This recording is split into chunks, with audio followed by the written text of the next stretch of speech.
把市中心的房子低价卖给渣男前男友后，我花高价租了一套带院别墅，只因15天后，整个城市将陷入极端高温天气以及丧尸病毒爆发。丧尸高温末日爆发前15天，我重生了。上一世的记忆如同滚烫的岩浆，在脑海里翻涌。50摄氏度的持续高温烤化了沥青路面，电网瘫痪后，城市变成巨大的蒸笼。紧接着，赤日病毒爆发，被感染者变成失去理智的丧尸，皮肤在高温下溃烂，却有着远超常人的力量和速度。城市变成炼狱，食物和水源被疯抢。我的父母在乡下靠着几分薄田撑了半个月，最后还是因为缺水缺粮，倒在了去镇上寻物资的路上。而我则被一群进化出耐热能力的丧尸围堵在废弃超市，活活渴死在满是过期饮料的货架旁。重来一次，我绝不会让悲剧重演。我冲到电脑前，手指因激动而颤抖，脑海中飞速闪过一个关键信息：上一世这个时候，成交彩票站开出过9000万的一等奖号码，他记得清清楚楚，是母亲生前常买的那组生日数字。他翻身下床，抓起钱包就往门外冲。正午的阳光已经有些灼人，温念骑着电动车穿梭在还未陷入混乱的街道，心脏狂跳。彩票站里人不多，他报出那组数字时，老板抬头看了他一眼：小姑娘，买这么多注，全打1倍。温念咬咬牙，将身上所有现金都拍在柜台上。他不知道这一世彩票号码会不会有偏差，但这是他能想到最快获取启动资金的办法。他一个牛马打工人，借贷额度都不超过10万，根本不用合计。3天后，温念攥着中奖通知单，在银行 VIP 室里看着屏幕上跳动的数字，扣除税款后8888万稳稳地进入了他的账户。走出银行大门，他深吸一口气，高温下的空气都带着灼热的颗粒感。第一步已经完成，接下来要打造一座能抵御高温和丧尸的堡垒。温念没有选择市中心的公寓，那里人口密集，末世后就是丧尸的重灾区。幸好提前把自己市中心的房子卖给了前男友，他把目光投向了城郊的别墅区，这里远离闹市，每户都有独立的庭院和地下室，最适合改造成末世堡垒。最重要的是，小区背靠一座小山，有天然的地下水脉。他以每月150万的价格租下了一栋3层独栋别墅，租期直接签了5年，一次性付清了全年租金。房东看着这个出手阔绰的年轻人，爽快地同意了他可以对别墅进行改造。接下来的3天，温念几乎住在了建材市场和装修公司。他的改造计划极为细致，首先将别墅的外墙和内墙全部加装10毫米厚的钢板，窗户换成3层防弹玻璃，窗外加装可电动控制的钢板防护罩，大门则换成了银行金库级别的防爆门，门上还装了3个不同角度的监控摄像头，在屋顶和庭院里安装了总功率50千瓦的太阳能电池板，搭配10组大容量储能电池，确保即使停电，别墅也能正常供电。同时购置了2台大功率柴油发电机和500升柴油作为备用能源。其次，在地下室挖了一个100立方米的蓄水池，连接市政自来水，同时安装了雨水收集系统和水质净化设备，确保水源充足且安全。此外，还购置了200桶18.9升的纯净水，存放在地下室。随后又在庭院周围加装2.5米高的铁丝网，铁丝网上缠绕着带刺的铁丝和高压电圈。庭院里挖了1米深的壕沟，沟底布满尖刺，壕沟上方覆盖可随时收起的钢板。屋顶安装了4个哨塔，每个哨塔都配备了望远镜和强光射灯。紧接着，温念给乡下的父母打了个电话，谎称自己在城里开了家公司，赚了些钱，想接他们过来享享福，但温念的父母却拒绝了。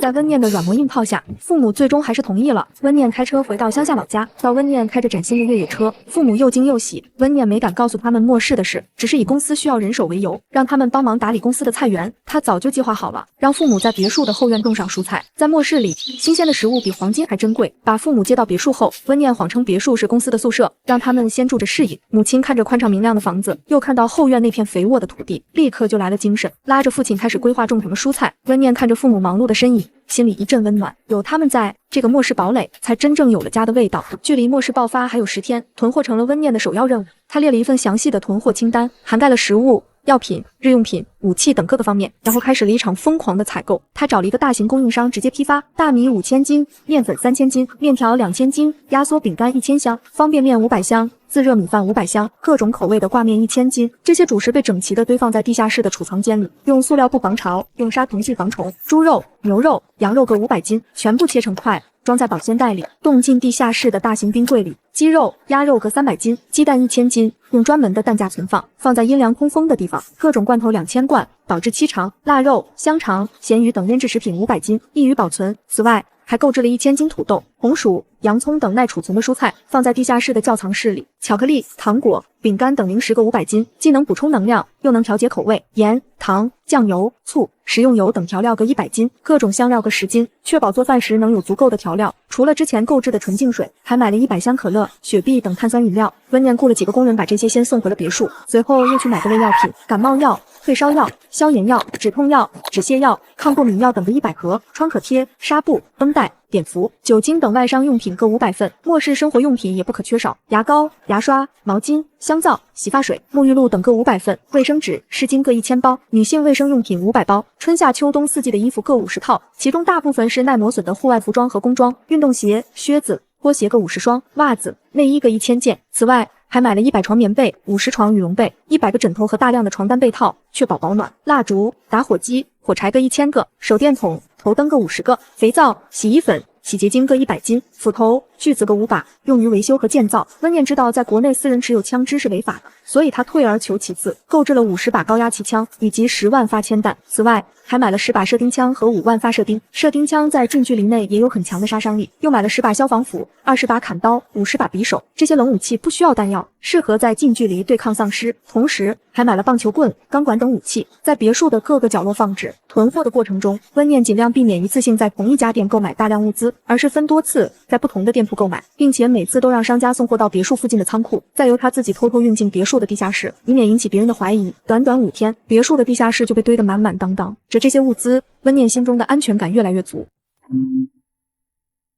距离末世还有4天，温念看着地下室堆满的物资和已经半长高的蔬菜，想着这下末世能安稳度过一阵了。突然又想到没有娱乐设施，随即打电话订购了台球桌和麻将桌。刚过2小时，台球桌和麻将桌就送到了。温念指挥工人抬进2楼，一切安顿好后，温念坐在沙发上刷着新闻。突然又想到家里应该再安个影音室，直接在家里 K 歌看电影。话音刚落，直接电话安排，温念直接找装修公司，在家里3楼装一个影音室。工人只花费了5小时就安装完了。温念看着跟 KTV 一样的场面，直呼牛逼。有钱真好！距离末世爆发还有最后1天，天气预报显示，明天的气温将达到46摄氏度，创历史新高。温念害怕末世出现别的意外，又临时租了一架直升飞机和一艘潜水艇放在了地下车库。老板运来时看着眼前的别墅，只当这是有钱人的消遣，并未当回事。温念让父母把后院的蔬菜浇足了水，又检查了一遍别墅的各项设施。太阳能电池板运转正常，蓄水池里的水已经满了，发电机加满了柴油，武器和物资都摆放整齐。晚上，温念特意做了一顿丰盛的晚餐，和父母一起坐在餐桌前吃饭。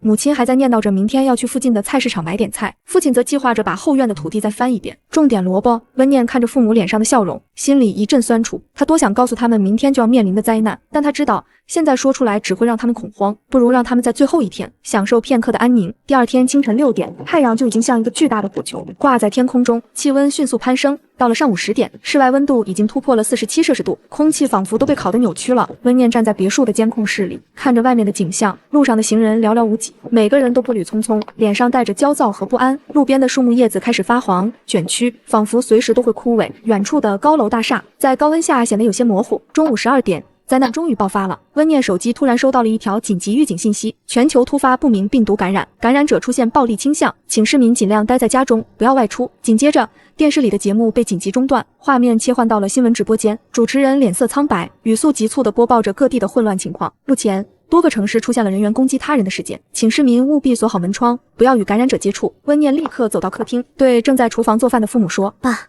妈，出事了，外面爆发了病毒，很危险，我们以后都不能出去了。父母愣了一下，显然还没反应过来。就在这时，别墅外传来了一声凄厉的惨叫，紧接着是玻璃破碎的声音和人们的哭喊声。母亲吓得手里的碗掉在了地上，摔得粉碎。父亲也脸色发白，紧紧抓住了母亲的手。温念赶紧把父母带到监控室，指着屏幕说：你们看，外面已经乱了，那些人就是被病毒感染的，他们会攻击人。不过你们放心，我们的别墅很安全，外面有钢板和铁丝网，他们进不来。父母看着监控画面里那些疯狂攻击他人的怪物，终于相信了温念的话。母亲忍不住哭了起来，父亲则强作镇定，对温念说：闺女，我们听你的，你说怎么办，我们就怎么办。接下来的几天，别墅外的混乱愈演愈烈，丧尸的数量越来越多，他们在高温下漫无目的的游荡，只要听到一点声音，就会疯狂地扑过去。温念每天都会通过监控观察外面的情况，他发现丧尸虽然不怕高温，但在太阳直射下，行动速度会有所减慢，而且他们的皮肤会不断溃烂，散发出难闻的气味。父母也逐渐适应了末世的生活，父亲则主动承担起了巡逻的任务，每天都会检查别墅的门窗、铁丝网和监控设备，确保没有安全隐患。母亲则每天往返菜地，虽然室外温度很高，但也给菜地上放置了一层遮阳布，每次都只待半个小时。在他的精心照料下，后院的蔬菜长得生机勃勃。末世爆发后的第10天，太阳能电池板运转正常，物资也还很充足。温念原本计划尽量避免与丧尸发生冲突，等到外面的混乱稍微平息一些再说，但他没想到麻烦很快就找上门来了。这天下午，温念正在地下室整理物资，突然听到监控室里传来父亲的喊声：闺女，快来看，外面有一群丧尸朝我们这边来了。温念赶紧跑上监控室，他们怎么会过来？我们这里这么偏僻。母亲紧张地说。温念皱了皱眉，他想起来，昨天他为了测试发电机，启动了发电机，可能是发电机的声音吸引了这些丧尸。爸，你把庭院里的高压电圈打开。妈，你去把地下室的武器拿上来。温念冷静地指挥着，父亲立刻按下了高压电圈的开关，庭院周围的铁丝网上瞬间布满了蓝色的电流。母亲则快步跑下地下室，抱上来了几把刀和消防斧。温念立刻通过监控观察后门的情况，钢板防护罩发出砰砰的巨响，虽然暂时没有被撞开，但上面已经出现了一些凹陷。不好，这是变异丧尸！温念心里一紧，上一世他见过这种变异丧尸，他赶紧拿起一把扛刀，对父亲说：“爸，你在这里盯着监控，我去后门看看。”温念快步跑到后门，透过门上的观察孔看到那只变异丧尸，他深吸一口气，按下了钢板防护罩的开关，防护罩缓缓打开。温念早有准备，他侧身躲开变异丧尸的攻击，同时用长刀狠狠地砍向变异丧尸的脖子。当他回到监控室时，父亲和母亲都松了一口气。母亲赶紧走过来，检查了一下温念的身体，见他没有受伤，才放下心来。闺女，你没事吧？刚才真是太危险了。母亲担忧地说。温念笑了笑，说：“妈，我没事，你放心吧。这些丧尸虽然厉害，但我们有这么坚固的别墅，还有这么多武器，一定能守住这里的。”经过这次交锋，温念知道末世的危险远不止于此。接下来，他不仅要应对更多的丧尸，还要面对其他幸存者的威胁。温念在沙发上歇了会，累得睡着了。温父温母也没舍得打扰他，便到厨房准备晚饭。等温念再睁眼，外面已经黑天了。他来到监控前，观察周围是否还有异动。突然，监控远处有个鬼鬼祟祟的人影朝着别墅区望来，一点点挪动。那身影不像丧尸，倒像是人。就在温念疑惑时，那道人影又靠近了些。这时温念才看出这人是谁。怎么是他？监控屏幕的微光映在温念脸上，他瞳孔骤然收缩，手指指节泛出青白。那倒在夜色中缩着肩膀，不断朝着别墅区探头探脑的身影，即使隔着几十米的距离，温念也绝不会认错，是陈哲，他的渣男前男友。上一世就是这个男人，在末世爆发初期，为了抢夺他好不容易找到的半瓶矿泉水，狠狠将他推倒在滚烫的柏油路上，任由他被丧尸的嘶吼声包围。而这一世，他低价把市中心的房子卖给陈哲时，还故意装作毫不知情，看着他美滋滋的以为捡了大便宜，却没想到末世才第10天，他竟然找到这里来了。闺女，怎么了？是不是外面有情况？温父察觉到温念的脸色不对，凑过来问道。温念深吸一口气，压下心底翻涌的恨意，指着监控屏幕上的人影说：“爸，是我之前认识的一个人，人品不太好。末世前，我把市中心的房子卖给了他，不知道他怎么找到这里来的。”温父皱了皱眉，凑近屏幕仔细看了看，他一个人来的，看样子不像是被丧尸追着，倒像是专门过来的。温念点点头，调出监控的放大功能，清晰的看到陈哲手里拎着一个破旧的背包，时不时的抬头看向别墅区的方向，眼神里满是贪婪和急切。他先是在别墅区的大门外徘徊了一会儿，见大门紧闭，又绕到了围墙边，试图寻找可以攀爬的地方。他肯定是看到这里的别墅完好无损，想来蹭物资的。温母端着一杯水走过来，温念接过水杯，指尖传来温热的触感，让他冷静了几分。他知道我之前住在市中心，现在又找到这里，肯定没安好心。就在这时，监控里的陈哲似乎发现了别墅外围的铁丝网和高压电圈，脚步顿了顿，脸上露出了犹豫的神色，但很快他像是下定了决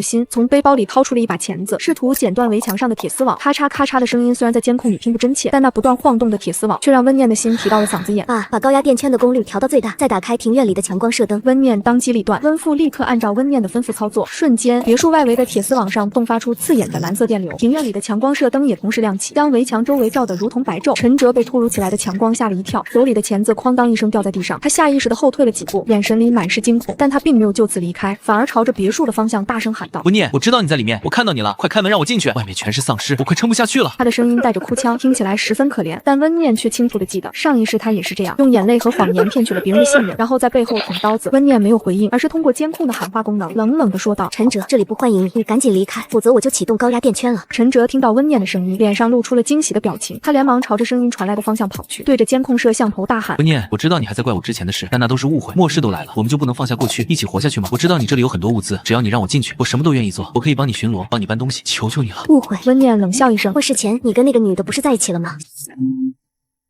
现在来求我干什么？你买我的房子不也是给他住吗？这些也是误会吗？陈哲，你的人品我太清楚了，我是不会让你进来的，你赶紧走，不然别怪我不客气。”陈哲脸上的表情瞬间僵住，他没想到温念竟然知道这么多事，见软的不行。陈哲索性撕破了伪装，脸上露出了狰狞的神色。温念，你别给脸不要脸，你以为你躲在里面就安全了吗？我知道你这里有很多物资，早晚有人发现你。现在让我进去，我们还能一起守着这里，不然等其他幸存者来了，你一个女人根本守不住。他一边喊一边捡起地上的石头，砰的一声，监控摄像头被石头砸中，画面晃了晃，但幸好没有损坏。温念的眼神彻底冷了下来。陈哲，你再不走，我就真的不客气了。他说完，对着温父使了个眼色，温父立刻会意，按下了另一个开关。庭院里的几排高压水枪瞬间启动，朝着陈哲的方向喷射出强劲的水流。陈哲被水流浇了个正着，浑身湿透，他狼狈地躲闪着，嘴里还在不停地咒骂：“温念，你这个贱人，我不会放过你的，我一定会找到办法进来的。”但在高压水枪的攻击下，他根本无法靠近围墙，只能一步步后退，最终骂骂咧咧地消失在了夜色中。看着陈哲远去的背影，温念并没有放松警惕，他知道陈哲绝不会就这么轻易放他肯定还会再来，甚至可能会带其他幸存者过来。爸妈，我们得加强警戒了。温念转过身对父母说道：“从今天起，我们轮流值班，24小时盯着监控，不能再让任何人靠近别墅。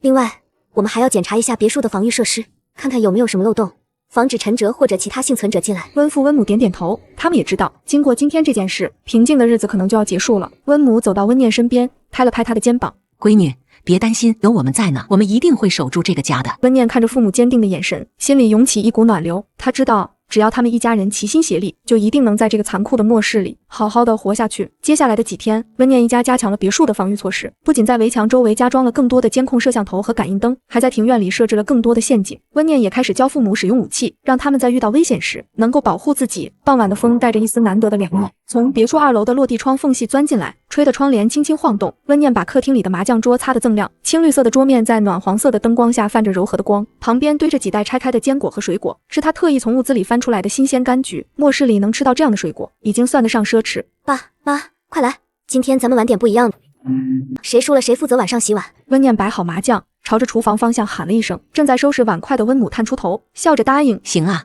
不过你爸那点水平，指不定要洗一晚上碗呢。”温父从监控室走出来，手里还拿着刚检查完的手电筒。三人围着麻将桌坐下，温母习惯性的把温念爱吃的柑橘推到他手边，又给温父递了杯热茶。慢点喝，刚泡的菊花茶，败火。温父接过杯子，指尖碰了碰温热的杯壁，眼神不自觉地瞟了一眼窗外，夜色已经完全笼罩下来，远处偶尔传来几声模糊的丧尸嘶吼，却被别墅厚重的墙壁和钢板挡在外面，显得格外遥远。别想那些了，既然现在安全，就好好放松放松。温念看出了父亲的心思，拿起骰子轻轻一抛，骰子在桌面上咕噜噜转了几圈，听着牌与牌碰撞发出的清脆声响，心里突然涌起一股久违的踏实感。就在这时，远处突然传来一声尖锐的丧尸嘶吼，比之前的声音更近了些。温念的动作顿了顿，眼神下意识地瞟向窗外，握着麻将牌的手也紧了紧。温父立刻放下手里的牌，起身走到窗边，透过窗帘的缝隙往外看了看，又走到监控屏幕前确认了一圈，才松了口气。没事，是几只丧尸路过。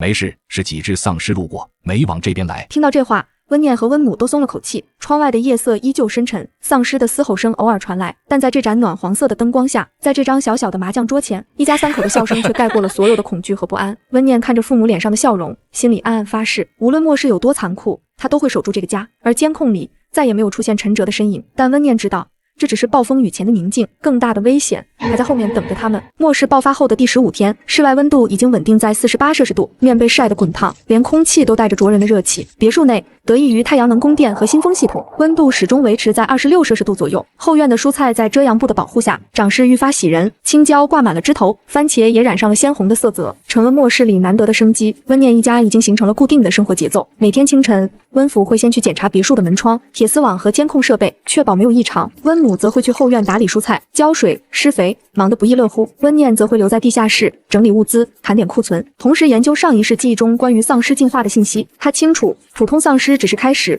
用不了多久会出现更多具有特殊能力的变异丧尸。这天上午，温念正在地下室整理武器，突然听到监控室传来温府急促的喊声：“闺女，快过来！陈哲又回来了，这次他还带了好几个人。”温念心里一紧，立刻放下手里的东西，快步跑向监控室。屏幕上，只见陈哲带着2个陌生男女，正站在别墅外围的铁丝网前。他们每个人手里都拿着武器，有砍刀、钢管，还有一个人手里竟然拿着一把弩箭。陈哲站在最前面，脸上带着得意的笑容，对着别墅的方向大喊：“温念，我知道你在里面，我带了朋友过来，我们可以一起守在这里。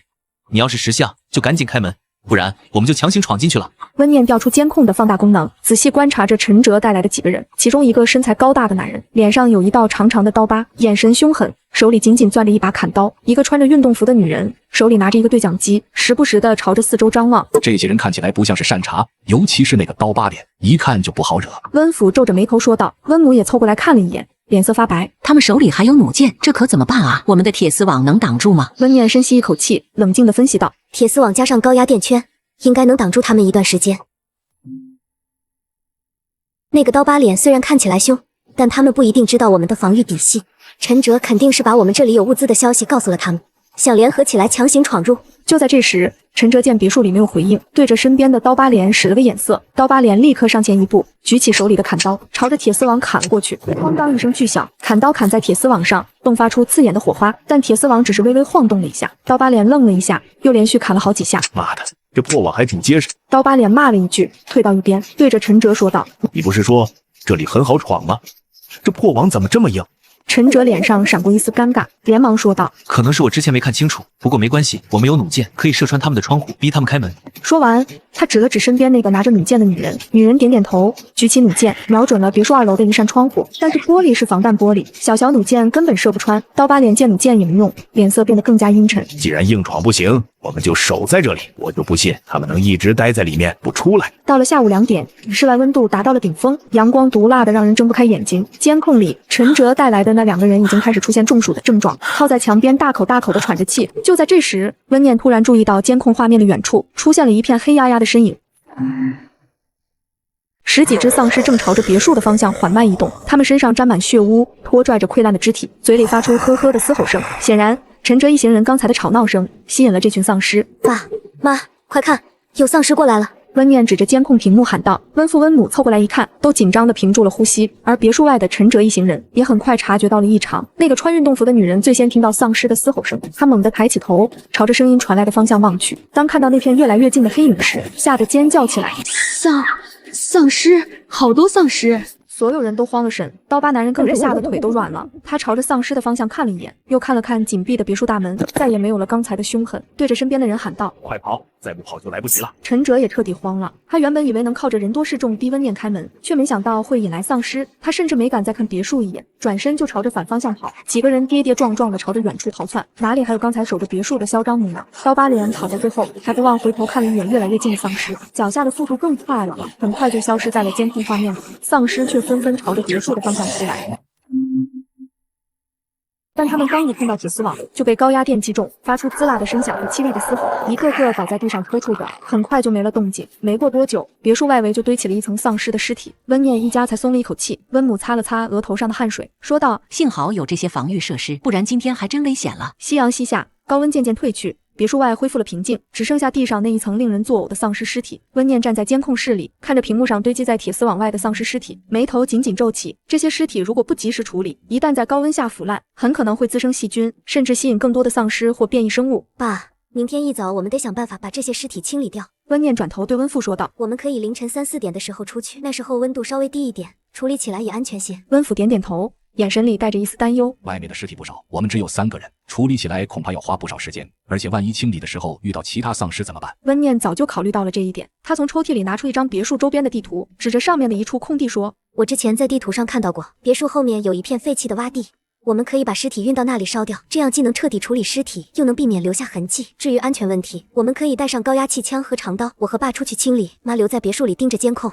一旦有情况就用对讲机通知我们。”温母虽然担心，但也知道清理尸体的重要性。她握着温念的手说：“闺女，你们一定要小心，注意安全。”第二天凌晨3点半，天还没亮，室外温度降到了32摄氏度，这是一天中最凉爽的时候。温念和温父穿上厚厚的防护服，戴上口罩和护目镜，拿着高压气枪和铁锹，悄悄打开了别墅的侧门。门外的焦臭味比昨天更浓了，地上的丧尸尸体已经开始微微发胀，有些尸体的皮肤甚至已经溃烂，流出黄绿色的脓液。爸，我们动作快点，争取在天亮前处理完。温念压低声音说道。温父点点头，拿起铁锹，开始将丧尸尸体一个个铲起来，装进提前准备好的大型垃圾袋里。温念则拿着高压气枪，警惕地观察着四周，同时时不时地帮温父一起搬运尸体。就在他们清理到一半的时候，温念突然听到远处传来一阵微弱的嘶吼声，他立刻停下手中的动作，对着温父做了一个虚的手势，然后朝着声音传来的方向望去。只见黑暗中，几只丧尸正慢悠悠地朝着别墅的方向移动。爸，有丧尸过来了，我们先把手里的尸体运到洼地，然后赶紧回来。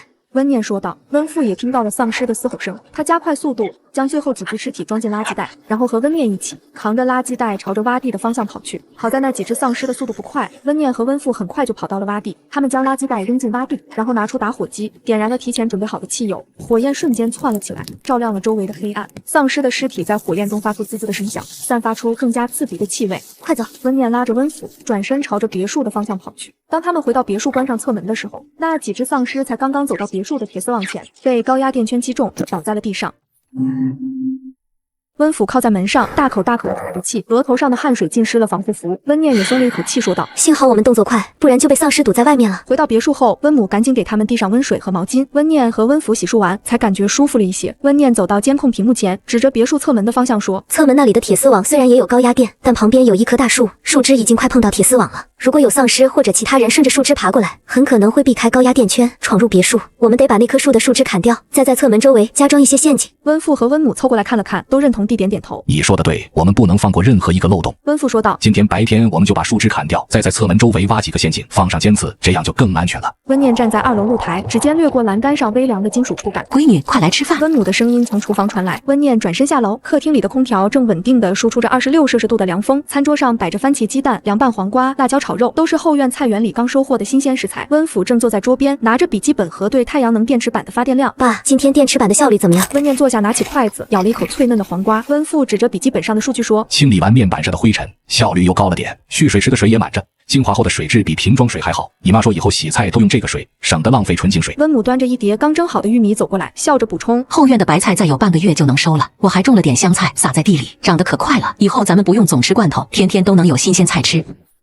温念看着父母脸上的笑容，心里一阵温暖。上一世父母在缺水缺粮的困境中离世，这一世能让他们在末世里安稳地吃上热饭，种着菜园，所有的奔波和准备都值了。接下来的半个月，温念一家彻底进入了安稳的末世生活节奏。别墅里的生活井然有序，甚至比末世前还要惬意。中午太热的时候，他们会在客厅里看看电影。温念早就下载了上千部电影和电视剧存进硬盘。下午气温稍降，温府会教温念用工具修理损坏的家具。晚上一家人围坐在餐桌旁，聊聊白天的事，规划着接下来要种什么蔬菜，偶尔还会打打麻将，冲淡末世的压抑。但这份安稳只属于别墅的围墙之内。温念每天都会通过屋顶的高倍望远镜观察远处城市的景象，那里是与别墅内截然不同的炼狱。市中心的高楼大厦像一座座破败的墓碑，玻璃幕墙大多已经破碎，有的建筑外墙被高温烤得脱落，露出里面钢筋水泥的骨架。曾经车水马龙的街道，如今铺满了皲裂的沥青，有的地方沥青被50摄氏度的高温烤得融化，变成一滩滩黑色的烂泥。街道上，丧尸漫无目的的游荡着，他们的皮肤呈现出诡异的暗红色，行动速度比普通丧尸快了不少。郊区的情况也没好多少。曾经的农田已经变成了一片荒漠，庄稼早就被高温烤死，有的村庄里房屋大多已经倒塌，偶尔能看到几只丧尸从倒塌的房屋里走出来，嘴里叼着什么东西，让人不敢细想。温念还发现，随着时间的推移，室外的温度还在缓慢升高，已经突破了52摄氏度，远处的河流早就干涸了，露出布满裂缝的河床。外面还是那么惨吗？温母看到温念从屋顶下来时脸色不好，递过来一杯凉白开问道。温念接过水杯，喝了一口，才缓缓点头。温度又升高了，外面的幸存者更难了。温母叹了口气，拍了拍温念的肩膀。咱们能守住这里，能平平安安的，已经是万幸了。温念点点头，心里清楚，这份安稳并不是永恒的。他知道上一世的记忆里，再过1个月会出现更可怕的变异丧尸，他们不仅不怕高温，还能喷射出带有病毒的脓液，而且会聚集在一起，攻击幸存者的聚集地。第二天清晨5点，温念被屋顶太阳能板发出的异常声响惊醒，他揉着眼睛走到窗边，拉开厚重的遮光帘，刺眼的阳光瞬间涌进来。才刚过5点，室外温度已经突破了38摄氏度，空气里浮动着细小的热浪，远处的天际线被烤得微微扭曲，屋顶的声响还在持续，像是有什么东西在金属板上拖拽。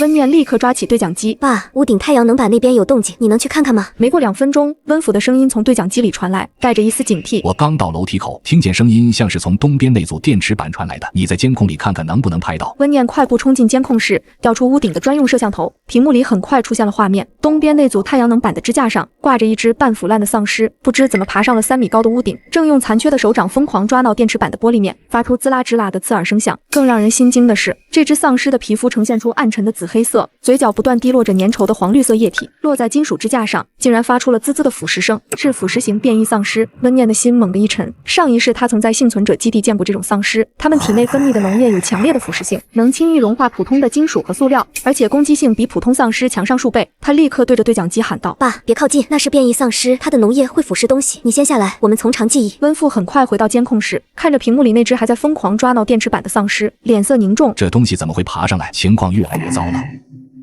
温念思考了片刻，眼睛突然亮了。有了，我们不是在屋顶装了喷淋系统吗？本来是用来给太阳能板降温的，现在刚好可以用它来对付这只丧尸。它的脓液怕水，而且水在高温下会蒸发，能暂时降低它的活动能力。爸，你去地下室把喷淋系统的开关打开，调到最大水量。我去2楼露台，用高压气枪瞄准它的头，等它被水浇透，行动变慢的时候，一枪解决它。计划很快实施，温府按下喷淋系统的开关后，屋顶的喷头立刻喷出强劲的水流，瞬间将变异丧尸浇成了落汤鸡。他的动作也明显变得迟缓，抓挠电池板的力度越来越小。温念拿着高压气枪瞄准了变异丧尸的头颅，砰的一声，铅弹精准地击穿了他的太阳穴。变异丧尸的身体抽搐了一下，从屋顶直直地摔了下去，落在地上发出沉闷的响声。解决掉变异丧尸后，温念和温父立刻爬上屋顶检查。太阳能板的玻璃面已经被抓出了几道细小的划痕，但幸好没有破裂，支架架上被农业腐蚀的地方留下了几个浅坑，不过暂时不影响使用。温父摸着支架上的腐蚀痕迹，说道：“再找几块钢板，把太阳能板的四周挡住，防止以后再有丧尸爬上来。”温念点点头，心里却升起一丝不安。这是他们遇到的第一只腐蚀型变异丧尸。按照上一世的记忆，用不了多久，这种丧尸会越来越多，甚至会出现更可怕的速度型力量型变异体。这天下午，温念像往常一样拿着望远镜观察远处的城市，突然他在镜头里看到了一个熟悉的建筑——城郊的大型超市。上一世他就是在那里被耐热型丧尸围堵，最后可死在货架旁。如今超市的大门已经被撞得粉碎，门口堆积着大量的丧尸尸体，有的尸体已经被高温烤得干瘪。就在温念准备移开镜头时，他突然看到超市2楼的窗户里闪过一个人影，那是一个女人，她正趴在窗户边，似乎在求救。温念的心猛地一跳，爸妈，你们快来看！温念把望远镜递给温父，城郊超市里有幸存者。温父接过望远镜，看了一眼，脸色变得复杂。看起来快撑不住了，可是我们要是去救他们，太危险了。超市里肯定有很多丧尸，而且我们不知道他们是不是好人，万一像陈哲那样……温念沉默了，他知道父亲的担心不是没有道理。末世里，人心比丧尸更可怕，但他也忘不了上一世自己在超市里绝望的样子。我去看看。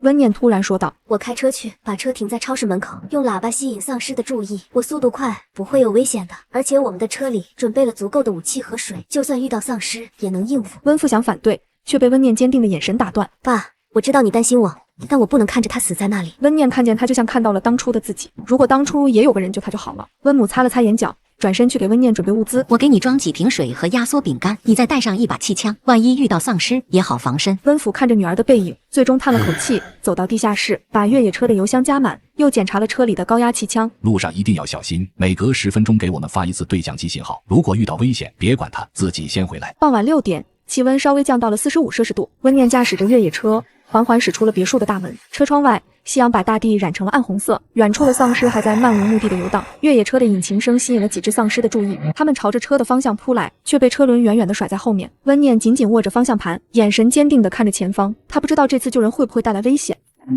上一世他被世界抛弃，这一世他想试着给这个残酷的末世留一点温暖。越野车很快驶到了城郊超市附近，温念把车停在超市门口100米远的地方，打开了车上的喇叭，播放着提前录好的噪音。他知道丧尸对声音最敏感，这样能把超市里的丧尸吸引出来。果然，没过多久，超市里就传来了呵呵的嘶吼声，几十只丧尸从超市的大门里涌了出来。温念立刻关掉喇叭，拿起高压气枪，对着扑在最前面的几只丧尸开枪，铅弹精准地击穿了他们的头颅，丧尸一个个倒在地上。就在这时，他看到超市的后门打开了，那个女人朝着越野车的方向跑来。可就在女人离车门只剩10米时，超市后门突然传来一个沉闷的巨响，一只体型庞大的力量型变异丧尸突然从超市的后门里冲了出来，他的手臂比普通丧尸粗了1倍，他显然是被女人的动静吸引，迈着沉重的步伐朝着女人的方向猛冲过来，每一步都让地面微微震动。女人回头瞥见这只变异丧尸，她下意识地从口袋里掏出一把水果刀，转过身想反抗，可在绝对的力量差距面前，那把小刀显得格外可笑，眼看就要被他抓住。温念瞳孔骤缩，来不及多想，抓起副驾驶座上的高压气枪，推开车门就朝着变异丧尸冲了过去。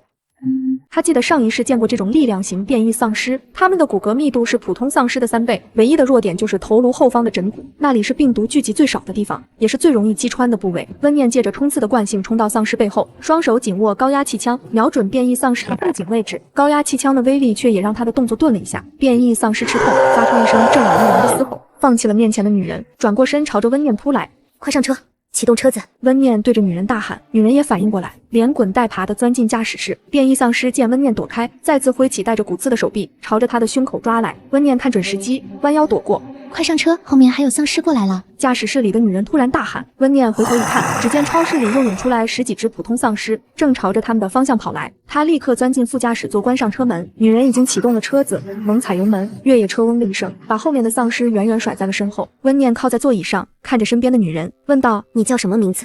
怎么会被困在超市里？”我叫傅涵，末世爆发前是这家超市的收银员，爆发那天我刚好在上班，躲进了超市的仓库里，靠仓库里的零食和水撑到现在。温念点点头，又问：“你有没有遇到过其他幸存者？”傅涵摇摇头，眼神暗淡下来。爆发那天超市里有很多人，大部分都变成了丧尸，还有几个幸存者和我一起躲进仓库，后来为了抢最后一瓶水，互相打了起来。我也是运气好，躲在货架后面才没被发现。至于安全的地方，市中心有个幸存者基地，但不知道现在还在不在。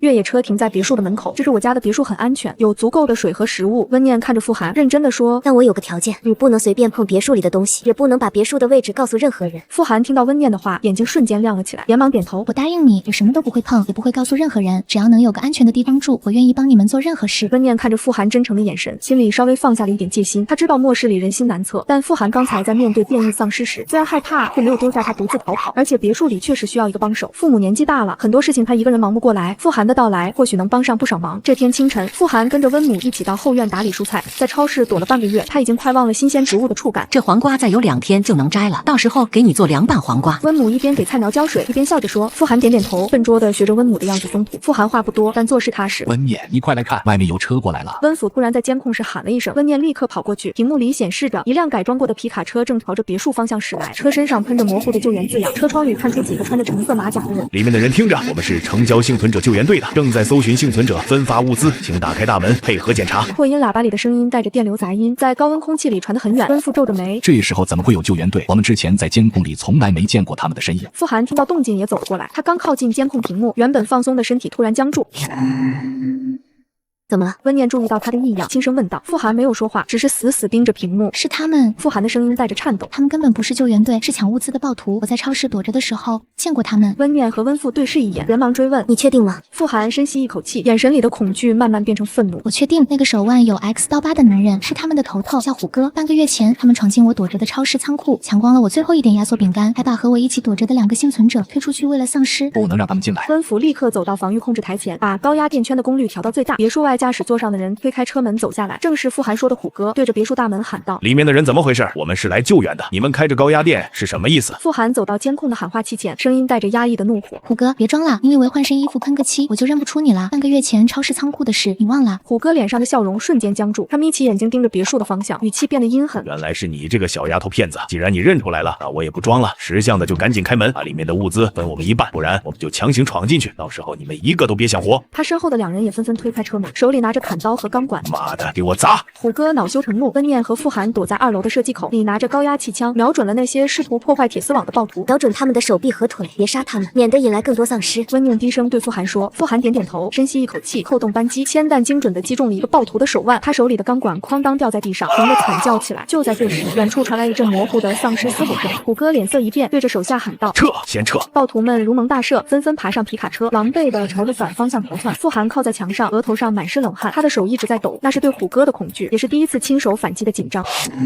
暴徒逃走后的第5天，清晨阳光照在别墅，温母就已经在后院的菜地里忙碌了。傅寒跟着他蹲在番茄架下，手里拿着小剪刀，小心翼翼地剪掉枯黄的叶子。经过这几天的相处，不仅能熟练地帮忙打理菜园，还跟着温府学会了检查太阳能电池板的线路，甚至能独立操作地下室的水质净化设备。韩丫头，你看这串番茄，再过3天就能摘了，到时候咱们做番茄牛奶，冰箱里还剩半块牛奶呢。傅寒点点头，指尖轻轻碰了碰番茄表皮，温热的触感让他嘴角弯了弯。阿姨种的菜比超市里卖的还新鲜。温念站在露台，看着院子里相处融洽的2人。清晨的风带着一丝凉意，吹散了些许高温的燥热。到了傍晚，气温降到40摄氏度以下时，一家人会坐在院子里的遮阳棚下吃饭。温母总会做上3、4个菜，有现摘的青椒炒蛋、凉拌黄瓜，偶尔还会炖上一锅鸡汤或红烧肉，配着温父用玉米面做的窝窝头，吃的每个人都满心满足。饭后，温父温母会在客厅看电影，看得津津有味，偶尔还会讨论剧情。温念和傅寒则在影音室 K 歌，大家都在享受这样的安稳。温念每天都会通过望远镜观察外面的世界，远处的城市依旧是一片死寂，街道上的丧尸越来越少，但变异丧尸的数量却在增加。偶尔能看到几只速度型变异丧尸在街道上狂奔，这些都不影响温家一家。他们白天偶尔打打麻将，偶尔唱唱歌。温母每天变着花样做好吃的菜，直到第7天下午，温念正在监控室整理台账，突然听到震动传感器发出了轻微的警报声。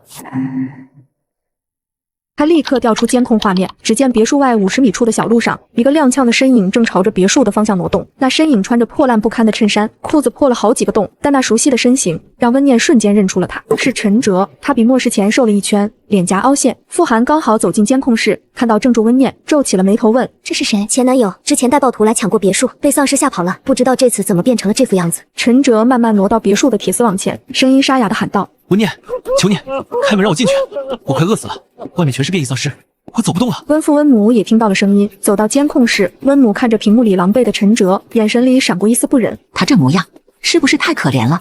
要不要给点吃的？温念摇摇头。陈哲见别墅里没有动静，又开始哀求。温念，我知道错了，之前是我鬼迷心窍，不该带别人来抢你，但我也是没办法，我跟的那伙人把我抛弃了，求你看在我们以前认识的份上，给我一口吃的，哪怕让我在门外待一会儿也行。就在这时，远处突然传来一阵急促的丧尸嘶吼声。只见3只速度型变异丧尸正朝着陈哲的方向狂奔，他们的速度比普通丧尸快了1倍。陈哲也听到了嘶吼声，他猛地回头，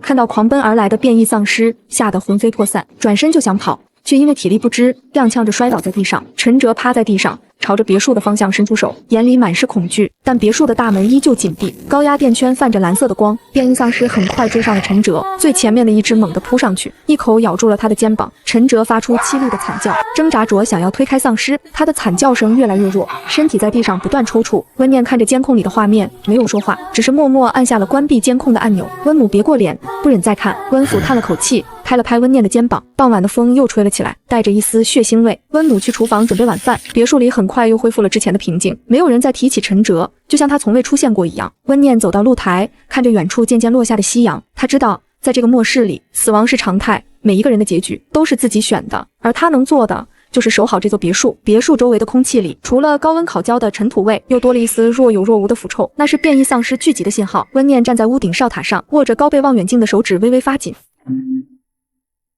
3只皮肤呈青灰色的速度型变异丧尸正围着一只普通丧尸撕咬，又多了2只速度型的。温念放下望远镜，楼下的温父正蹲在围墙边，给新加固的铁丝网缠上带刺的铁丝。闻言抬头望了望远处，昨天还只有1只，照这个速度，过不了几天，附近的变异丧尸就得凑成一群了。傅寒端着一杯冰镇绿豆汤走上屋顶，递给温念，刚煮好的，放了点冰糖降降温。早上我调监控的时候，看到西北方向有炊烟，应该是幸存者基地那边。前听广播说基地在城郊的废弃工厂，现在看来大多数人确实都往那边去了。温念接过绿豆汤，冰凉的触感顺着指尖传到4肢百骸，稍微驱散了些许燥热。他顺着傅寒指的方向望去，远处的天际线下隐约能看到工厂烟囱的轮廓，只是那片区域始终笼罩着一层灰蒙蒙的雾气，看不清具体的动静。去基地的路不好走，沿途全是丧尸，而且基地里人多眼杂，物资分配也是个问题。我们这里虽然偏僻，但防御够强，物资也充足，守着别墅更安全。接下来的几天，温念一家没再遇到暴徒或幸存者，日子又回到了相对安稳的节奏。只是每个人心里都绷着一根弦，变异丧尸的数量还在增加。温母打理菜园时，会特意把遮阳棚的支架加固。温府每天都会多检查一遍高压电圈和发电机，把柴油桶搬到更靠近发电机的地方。傅寒则整理了地下室的武器库，又给所有的砍刀和消防斧磨得锋利。这种紧绷的状态，在第7天的清晨终于迎来了爆发。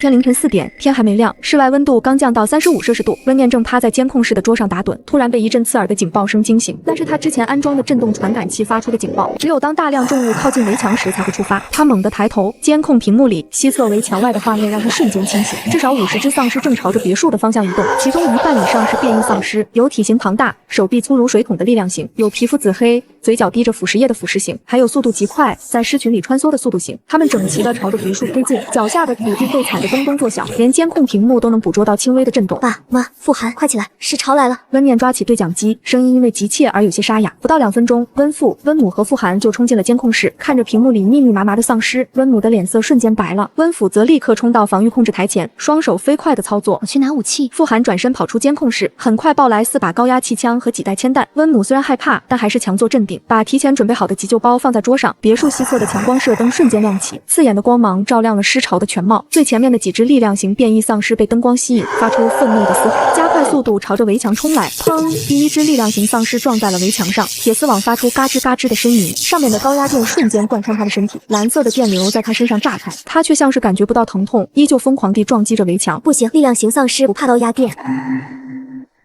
傅寒，跟我去2楼西侧射击口，瞄准他们的头。2人飞快地跑到2楼，推开射击口的钢板，一股浓烈的腐臭味扑面而来。楼下，高压水枪已经喷出强劲的水流，浇在力量型丧尸的身上，暂时阻碍了他们的行动。温念端起高压气枪，瞄准最前面那只力量型丧尸的头颅，深吸一口气，扣动扳机，砰的一声，铅弹精准地击穿了他的太阳穴，他的身体顿了一下，然后重重地倒在地上，再也没了动静。小心腐蚀型丧尸，他们在喷浓液。温父的声音从对讲机里传来。温念抬头一看，几只腐蚀型丧尸正躲在力量型丧尸后面，朝着围墙喷射黄绿色的浓液。铁丝网已经被腐蚀出几个小洞，再这样下去，围墙很快就会被突破。温念对着对讲机喊道：“妈，把地下室的灭火器拿上来，用干粉灭火器对付腐蚀液。”温母很快抱着2个干粉灭火器跑上来，递给温念和傅寒。2人打开灭火器，对着腐蚀型丧尸的方向喷射干粉，白色的粉末在空中散开，落在腐蚀液上，瞬间中和了浓烈的腐蚀性，阻止了铁丝网进一步被破坏。战斗持续了1个多小时，太阳渐渐升起，室外温度又开始升高。温念的后背已经被汗水浸透，手臂因为长时间举着高压气枪而发酸，但尸潮还没有退去，反而有更多的丧尸从远处赶来，加入攻击的队伍。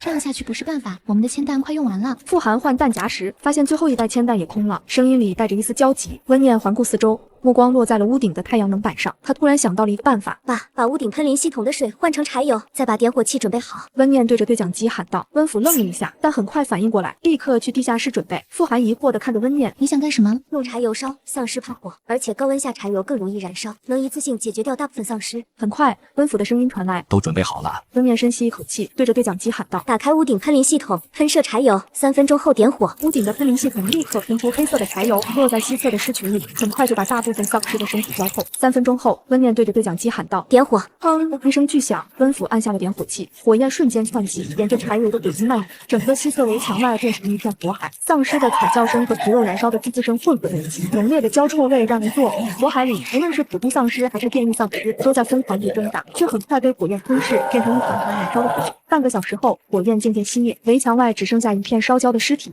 冒着黑烟，温念和傅寒瘫坐在沙发上，大口地喘着气，浑身的力气都像是被抽干了。温父和温母也走了上来，看着外面的景象，脸上满是疲惫，却也带着一丝劫后余生的庆幸。终于结束了。温母的声音带着颤抖，她递给每个人一瓶水，快喝点水，补充点水分。温念接过水，喝了一口，看着围墙外的焦尸，心里却没有放松。这次尸潮虽然被击退了，但也暴露了别墅防御的漏洞。力量型丧尸能撞破铁丝网，腐蚀型丧尸能腐蚀防御设施。下次如果遇到更强大的变异丧尸，或者更大规模的尸潮，他们未必能这么幸运。夕阳西下，晚霞把天空染成了血红色，别墅外的焦臭味还没散去，但别墅里的灯光却依旧温暖。温念一家和傅寒围坐在餐桌旁，吃着温母煮的热汤面。虽然每个人都很疲惫，但眼神里却充满了希望。变故发生在第4天的下午，傅寒正在地下室整理无线电设备，这是他前几天在物资库里翻出来的，来只是想试试能不能收到信号。没想到调到某个频段时，突然传来一阵断断续续的求救声。这里是城郊废弃工厂幸存者基地，我们遭到绝地型变异丧尸袭击，围墙被挖穿了，需要支援。重复，需要支援。温念，你快来看！傅寒的声音带着急促，温念立刻放下手里的螺丝刀，跑过去。无线电里的求救声时断时续，还夹杂着丧尸的嘶吼和金属断裂的声响。绝地型变异丧尸，温念皱紧眉头，上一世根本没出现过这种丧尸。温父和温母也很快赶了过来。基地怎么会遇到这种丧尸？之前不是说那边防御做得很好吗？温母的语气里带着担忧，她总是忍不住同情那些在末世里挣扎的幸存者。温父则更冷静，现在不是担心别人的时候，我们得先确认这种绝地型丧尸会不会找到我们这里。别墅的地基是钢筋混凝土的，应该能防住，但地下室的通风管道是通到外面的，得赶紧检查一下。温念却盯着无线电，心里有些犹豫。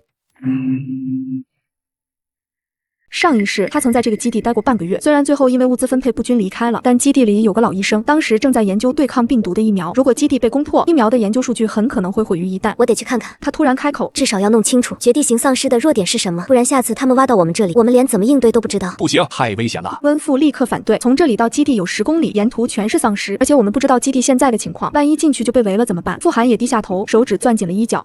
我之前遇到过暴徒，他们就是假装成基地的人抢物资。温念知道他们的顾虑，他拿出望远镜，走到屋顶的哨塔，朝着基地的方向望去，隐约能看到有丧尸在工厂外围游荡，数量比上次尸潮时还多。他深吸一口气，心里有了决定。我们不进去，就在基地外围观察。我开车去，带上高压气枪和足够的柴油，一旦遇到危险就立刻回来。爸，你和傅寒留在家里，盯着地下室的通风管道和周围的地面，一旦有震动就马上用对讲机通知我。妈，你准备好急救包，万一我受伤了，回来能及时处理。出发前，温母把一个装着煮鸡蛋和压缩饼干的背包递给他，路上别硬撑，实在不行就赶紧回来，我们在家里等你。温念点点头，驾驶着越野车缓缓驶出别墅大门，车窗外的景象比他想象中更惨烈。原本还算平整的公路，现在布满了裂缝，有的地方甚至塌陷出一个大坑，显然是绝地型丧尸留下的痕迹。路边的废弃汽车里，时不时能看到幸存者的骸骨。快到基地时，温念把车停在一片树林里，徒步朝着基地的方向靠近。他躲在一棵枯死的大树后面，拿出望远镜看清了基地里的情况。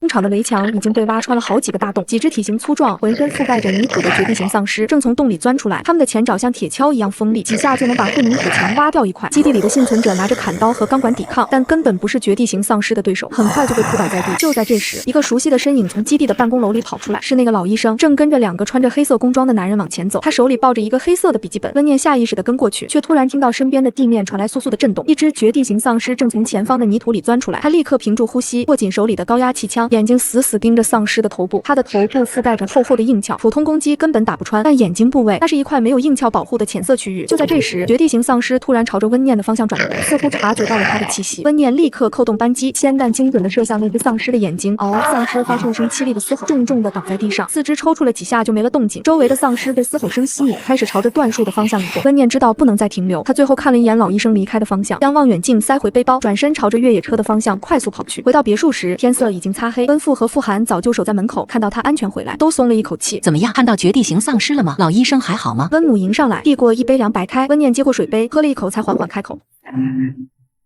医生跟一群不明身份的人走了，不过我发现了绝地形丧尸的弱点，他们的眼睛没有硬壳保护，只要击中眼睛就能快速解决掉他们。他走到监控室，在纸上画出绝地形丧尸的大致形态，圈出眼睛的位置，另外把部分高压气枪换成带瞄准镜的，专门用来对付绝地形丧尸的眼睛。傅寒看着图纸点点头，我明天就去整理武器库，把带瞄准镜的气枪都找出来。夜色渐深，别墅里的灯光依旧明亮。温念坐在监控前，调出别墅周围的画面，仔细检查每一个角落。回想白天，也不知道带走老医生的是好人还是坏人，但至少找到了对抗绝地形丧尸的办法。清晨的阳光透过防弹玻璃，在客厅地板上投下细碎的光斑。温母和傅寒蹲在后院的菜园里，正小心翼翼地给刚冒芽的白菜苗搭遮阳网。连续几天的高温让土壤都泛了白，这白菜得天天浇水，不然撑不过晌午。温母手里捏着小铲子，轻轻把土壤拢在菜苗根部。傅寒点点头，手里的遮阳网被拉得平整。之前整理物资时，我看到有包有机肥，下午我们撒点在菜地里，应该能让菜长得快些。两人说话间，温父扛着梯子从车库走出来，要去屋顶检查太阳能板的接线。前晚刮了阵热风，他总担心线路会被烤得松动。温念坐在监控室里，指尖划过键盘，调出别墅周围的全景画面，显示一切正常。温念，快来吃早饭了。温母的声音从厨房传来，她端着一盘刚煎好的玉米饼走出，金黄的饼上撒着芝麻，热气裹着玉米的甜香飘满客厅。傅寒还切了盘番茄，鲜红的果肉里渗着汁水，这就让人有食欲。饭后的时光过得缓慢而安稳。温母坐在客厅的藤椅上，戴着老花镜缝补之前被丧尸抓破的防护服。温父拿着扳手在车库里检修那辆越野，虽然最近没怎么开，但他总说车子跟人一样得常保养，不然真遇到事就掉链子。温念偶尔会加入他们，帮温母穿针引线，听他讲末世前在乡下种庄稼的事。有时四人也会围坐在客厅里，翻出温念末世前存的老电影，大多是温馨的家庭片，屏幕里的笑声和对话让别墅里的氛围少了几分末世的压抑。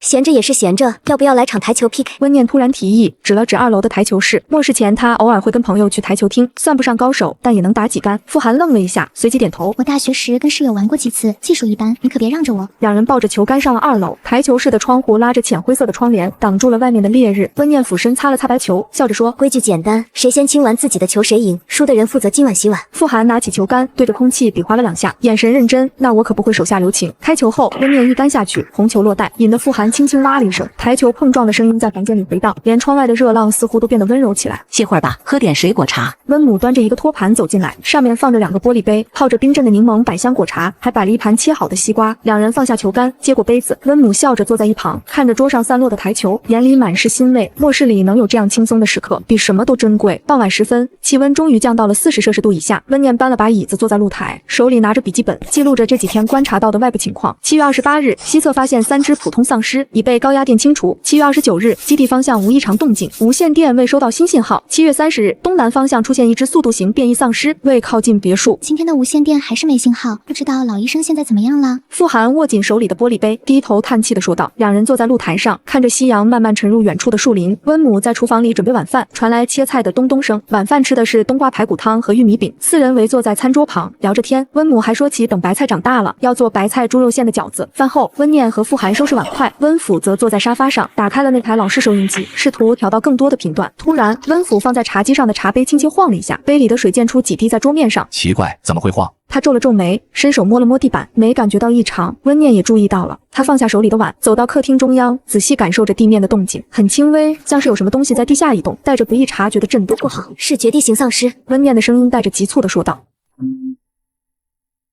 温念抓起放在墙角的高压气枪，朝着东侧的窗户跑去。傅寒和温母也立刻紧张起来。傅寒拿起一把消防斧，跟在温念身后。温念跑到东侧窗户前，透过防弹玻璃往外看，地面依旧平整，没有任何异常。他在地下。温念握紧气枪，眼睛死死盯着地面，寻找着可能出现的痕迹。突然，庭院东侧的一块地面猛地鼓了起来，泥土不断向上凸起，像是有什么东西要钻出来。在那里！傅寒大喊一声，举起消防斧做好准备。下一秒，砰的一声，泥土炸开，一只浑身裹着湿泥的绝地形丧尸从地下钻了出来。出来，朝着窗户的方向扑来，眼睛里闪烁着凶狠的光芒。可还没等温念瞄准，周围的地面接二连三的凸起。更糟的是，远处的公路上，10几只普通丧尸和2只速度型变异丧尸正朝着别墅狂奔，显然是被绝地丧尸的动静吸引来的。东侧有大量丧尸，爸，开高压电圈和强光射灯。温念对着对讲机大喊，温府立刻操作控制台，洼地形丧尸朝着庭院里的温母扑去。温母刚才担心庭院里的蔬菜，没来得及退回屋内。妈，小心！温念大喊着，举枪对准挖掘丧尸，却被另一只绝地丧尸挡住了视线。就在这千钧一发之际，傅寒握着消防斧冲了过去，对着其中一只丧尸的后背狠狠砍去，另一只则趁机绕到温母身后，爪子已经快要碰到温母的肩膀。小心！傅寒毫不犹豫地扑过去，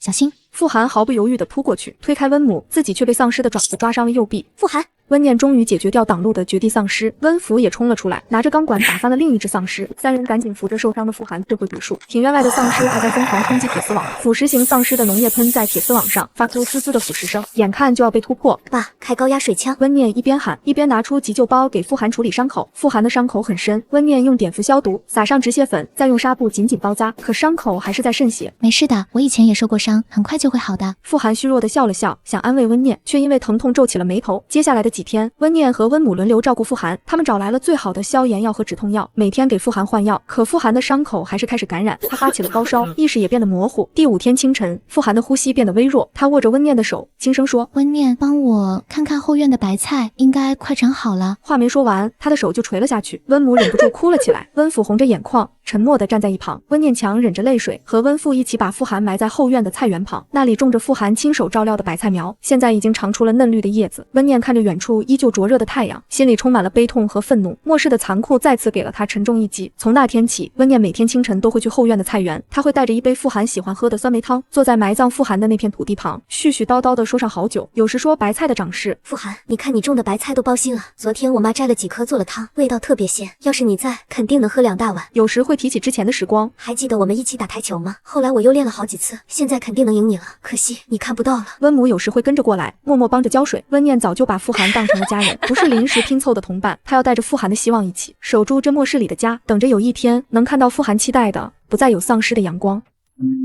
这天下午，温念像往常一样坐在监控室里调试无线电，指尖在旋钮上慢慢滑动，杂音从滋滋的电流声渐渐变成了断断续续的人声。他心里一动，赶紧停下旋钮，把音量调大。这里是城郊幸存者救援基地，我们已研发出第1代病毒抗体，现前往各幸存者据点发放，收到请回复。温念猛地站起来，手指攥紧对讲机。爸妈，基地的信号，他们说有抗体了。温父正检查震动传感器，闻言立刻凑过来。温母手里还拿着刚洗好的蔬菜，也快步跑进来。温念按下对讲机的回复键，声音带着一丝不易察觉的颤动。这里是城郊别墅区幸存者，我们收到信号，请问你们的具体位置和标识？我们将在半小时后到达别墅区入口。车辆印有幸存者救援基地红色标识，人员穿着白色防护服。半小时里，温念一家紧绷着神经。温府将高压电圈调到待机模式，避免误伤救援队。温念拿着望远镜守在屋顶，目光紧紧盯着别墅区入口的方向。终于，2辆印着红色标识的卡车缓缓驶来，车身上的救援2字在阳光下清晰可见。车门打开，下来几个穿着白色防护服的人，手里提着密封的银色箱子，看起来和之前虎哥那群人的破烂马甲截然不同。温念悬着的心终于放下，他领着救援队走进别墅。温母早已烧好了凉白开，领队打开银色箱子，里面整齐地码着一排排密封试管，蓝色液体在试管里轻轻晃动。这就是第1代抗体，分2种剂型，喷雾型用于杀灭丧尸，接触皮肤即可让其神经坏死；注射型用于被抓伤的幸存者，必须在未完全变异前使用。为了证明真实性，领队当场演示，他让一名队员拿出装有丧尸组织的密封袋，喷上少量抗体喷雾，袋里的组织很快变成黑褐色，失去活性。太神奇了！温母看着这一幕，眼圈红了。要是傅寒还在，要是能早点有这东西。温念拍了拍母亲的肩膀，心里也发酸。如果抗体早来几天，傅寒就不会因为伤口感染离开。聊起基地的情况，领队说，老陈医生还在优化抗体，争取让它对变异丧尸的效果更强。之前基地被绝地丧尸袭击后，我们清理了周围的暴徒，其中有个手腕上有 X 的男人，行为最恶劣。温念一听就反应过来是虎哥，温念心里没什么波澜，不过是末世里恶有恶报的寻常结局。救援队留下了足够温念一家使用的抗体，还有一份详细的使用说明，又邀请他们之后可以搬到基地。基地现在加固了防御，有专门的种植区和医疗区，人多也能互相照应。温父和温母看向温念，眼神里带着询问。下午，温念又来菜园，他把装有抗体的试管放在边上，轻声说：“你看，抗体来了，以后再有人被抓伤，就不会像你一样离开了。老医生还在研究更好的药，说不定以后末世就能结束了。”夕阳把他的影子拉得很长，落在绿油油的白菜叶上，风拂过菜园，叶子轻轻晃动，像是傅寒在回应。温念知道，虽然傅寒不在了，但他们会带着他的粪一起活下去，等着末世结束的那一天。而虎哥这类暴徒的消失，抗体的出现，都让那一天变得不再遥远。清晨7点的阳光已带着灼人的力道。温念用袖口擦了擦额角的汗，将压缩饼干放进越野车后备箱，车斗里码着整齐的物资，半袋玉米种，几卷遮阳网，10支抗体注射剂。温念就背着装满种子和抗体喷雾的背包出了门。别墅的铁门在身后轻轻关上，高温依旧像张密不透风的网，把世界罩在闷热里。小聂，把这个带上。温父举着个巴掌大的金属盒子从车库走出来，盒子侧面焊着微型风扇。昨晚改了电路，阴天也能转，巡逻时挂在脖子上能降10度。这是他钻研了半个月的成果，用报废电脑的零件拼出的光伏小风扇。温念接过来挂在颈肩，清凉的风拂过汗湿的脖颈，他笑着点头，爸，比上次那个好用多了。越野车的引擎发动时，温母提着个陶罐追出来，里面是过滤后的清水。路上别喝瓶装水，晒得太烫了。温念的巡逻路线固定绕别墅区1周，每到入口处的大榕树下，他都会把物资袋放在树洞里。这个树洞成了无人值守的补给点。上次留的抗生素空盒还在，旁边多了张用炭笔写的字条：谢谢，孩子的烧退了。他把新的物资摆好，摸出笔记本记下：补充种子3斤，抗体2支，取水痕迹新鲜。正午的温度窜到了52摄氏度。温府在屋顶调试新做的光伏排气扇，温母在楼下递工具，手里还攥着块湿毛巾。阁楼温度计的红针慢慢从45摄氏度滑到38摄氏度时，两人都松了口气。后院的菜园是温母的战场，他蹲在垄沟边，把晒干的秸秆碎铺在白菜苗根部，这是从救援队手册里看到的法，能减少土壤水分蒸发。每株苗旁都插着小小的木牌，写着播种日期和浇水时间。傅寒留下的那包冬瓜子真耐旱，他轻声说着，用喷壶给苗间洒水，水珠落在叶片上，瞬间就蒸腾成细小的白雾。浇水必须在早晚季，正午的阳光会把叶片灼伤，这是他死了3批菜苗才摸清的规律。温念傍晚回来时带回了重要发现，南边废弃农场的机井还能用，就是水泵坏了，爸你能修吗？温父立刻翻出工具箱，明天去看看，说不定能改成太阳能驱动的。晚饭时，3人围坐在餐桌旁，温念铺开地图，在机井位置画了个圈。要是能抽水灌溉，周围的荒地就能种上玉米，比现在的菜园产量高10倍，农场就可以作为下一个生存基地了。接下来的日子，全家都扑在了机井改造上。温父拆了报废货车的太阳能板，重新焊接电路。温母带着温念在井边垒起蓄水池。夜里，温念在灯下整理数据，把每天的气温、土壤湿度、风扇降温效果一一记下。水泵转动起来那天，清水顺着沟渠流进荒地。温母激动得红了眼眶。温念把多余的种子撒进新翻的土地。高温依旧没有退去，但变化在悄然发生。阁楼的光伏排气扇让室内温度稳定在了35摄氏度以下。温念依旧每天巡逻，补给点的字条越来越多。有人留下了晒干的草药，有人悄悄修好了他越野车的后视镜。高温依旧没有退去，庄园里的抗高温研发也没停。虽然还没成功，但大家都没放弃。立冬那天，温母做了白菜猪肉饺子，是傅寒生前最想吃的味道。3人坐在后院，月光洒在菜园里。温念拿起筷子夹起一个饺子，他忽然明白，他们守的从来不是一栋别墅，而是在绝境里造梦的勇气。高温或许还要持续很久，或许研发路上还有很多困难，但只要有人并肩，有种子在生长，就有无限的可能。他们一定会在末世的废墟上建起了一座能遮风挡雨、能长出希望的庄园，而这座庄园会带着所有人的期待，一直走下去，直到高温退去。